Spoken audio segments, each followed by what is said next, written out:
Ndremjeda është një nga poetët më të rëndësishëm të letërsisë shqiptare të fund shekullit XIX dhe fillimit të shekullit XX. Ai ishte poet, gjyqtar klerik dhe veprimtar I çështjes kombëtare. Lindi në Shkodër dhe u arsimua në institucione të ndryshme, fetare në Europë, gjë që ndikoi fuqishëm në formimin e tij kulturor dhe letrar. Konteksti historik dhe kulturor.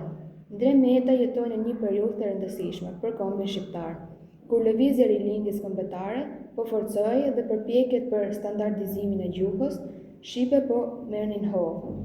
Ai ishte pjesëmarrës aktiv në përpjekjet për zhvillimin e arsimit dhe gjuhës shqipe dhe kontribuoi në debatet për alfabetin, veçanërisht gjatë periudhës së Kongresit të Manastirit, 1908. Veprat kryesore. Vepra më e njohur e Mjedës është poema lirike, Ëndra e jetës, e cila konsiderohet një nga kryeveprat e poezisë shqiptare.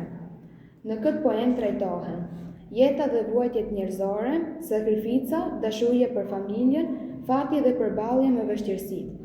Poema paraqit jetën e familjeje të varfër shqiptare dhe dramën e saj, duke pasqyruar realitetin social të kohës.